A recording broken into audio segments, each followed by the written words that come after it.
அசோக் செல்வன் நடிப்பில் குதூகலமான திரைப்படம் சபாநாயகன் இப்போது உங்கள் டிஸ்னி பிளஸ் ஹாட்ஸ்டாரில். மக்கள் நலன் பேணும் பட்ஜெட். மூன்றாம் பாலினத்தோரின் கல்லூரி படிப்பிற்கான முழு செலவும் அரசே ஏற்கும். இன்னும் பல மகத்தான அறிவிப்புகள்.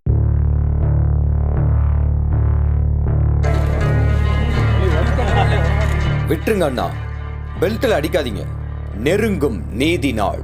கூடுதலாக சிக்கிய வீடியோக்கள், சிரித்து கொண்டே வந்த கொடூரர்கள், 2 வருடத்திற்கு பின் நடந்த திருப்பம்.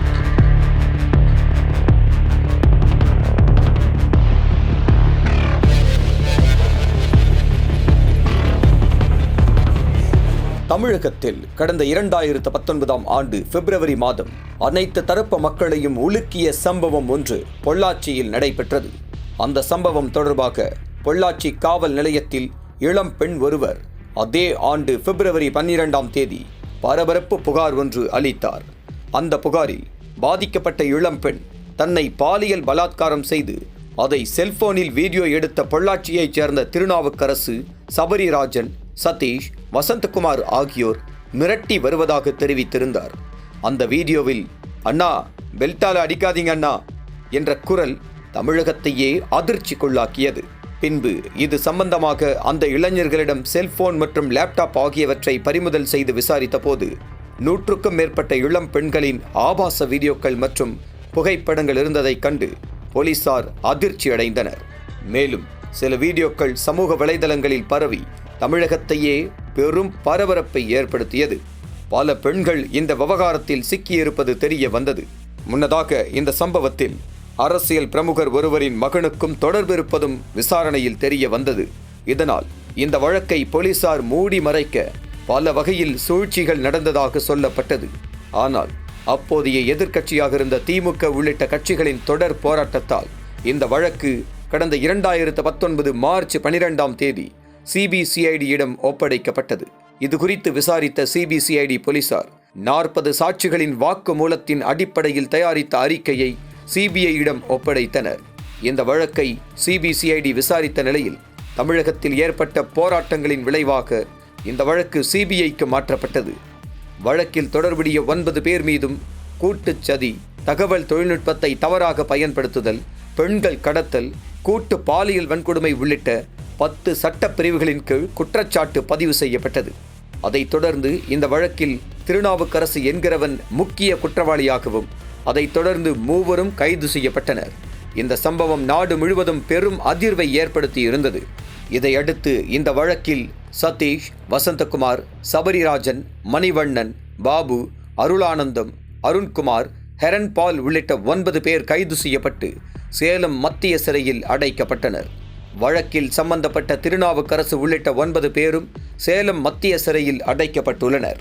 ஒவ்வொரு வாரமும் வெள்ளிக்கிழமை பொள்ளாச்சி பாலியல் கொடுமை தொடர்பான வழக்கு காணொலி காட்சி வாயிலாக நடைபெற்று வந்தது. கோவை ஒருங்கிணைந்த நீதிமன்ற வளாகத்தில் பொள்ளாச்சி பாலியல் வழக்கிற்காக தனி அறையே ஒதுக்கப்பட்டுள்ளது. இந்த நிலையில் 2 ஆண்டுகளுக்கு பின்பு இன்று சேலம் மத்திய சிறையிலிருந்து போலீஸ் பாதுகாப்புடன் அழைத்து வரப்பட்டு 9 பேரும் கோவை ஒருங்கிணைந்த நீதிமன்ற வளாகத்தில் உள்ள நீதிமன்றத்தில் ஆஜர்படுத்தப்பட்டுள்ளனர். இந்த வழக்கு நடைபெற்று வரும் நீதிமன்றத்தில் வழக்கறிஞர்களை தவிர்த்து வேறு யாரும் அனுமதிக்கப்படவில்லை. இந்த வழக்கில் சேகரிக்கப்பட்ட கூடுதல் வீடியோ ஆதாரங்கள் இன்று நீதிமன்றத்தில் சமர்ப்பிக்கப்பட்டன. குறிப்பாக இன்றைய தினம் 30 வீடியோக்கள் உள்ளிட்ட பல ஆதாரங்கள் நீதிமன்றத்தில் கொடுக்கப்பட்டதாக தகவல்கள் வெளியாகியுள்ளன. அதன்படி இந்த வழக்கில் பறிமுதல் செய்யப்பட்ட செல்போன்களில் உள்ள வீடியோக்களை வழக்கறிஞர் முன்னிலையில் ஒளிபரப்பு செய்து விசாரணை மேற்கொள்ளப்பட்டதாக கூறப்படுகிறது. பாதிக்கப்பட்ட 8 பெண்கள் வாக்குமூலம் கொடுத்திருக்கும் நிலையில் விசாரணை நடைபெற்று வந்தது. கடந்த 1 வருடமாக வீடியோ கான்ஃபரன்சிங்கில் விசாரணைக்கு 9 பேரும் ஆஜராகி வந்த நிலையில் 2 வருடத்திற்கு பின்பு இன்று 9 பேரும் நீதிமன்றத்தில் ஆஜராகியுள்ளனர். இது தொடர்பாக சிபிஐ கூடுதல் ஆவணங்களை நீதிமன்றத்தில் தாக்கல் செய்துள்ளது.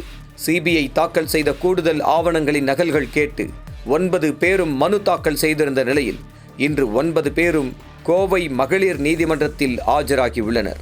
இந்த வழக்கில் விரைவில் தீர்ப்பு வெளியாக இருப்பதாக சொல்லப்படுகிறது. முன்னதாக பொள்ளாச்சி பாலியல் வன்முறை குறித்து நக்கீரன் ஊடகம் பல்வேறு செய்திகளையும் அரசியல் பின்புலங்களையும் அம்பலப்படுத்தியது.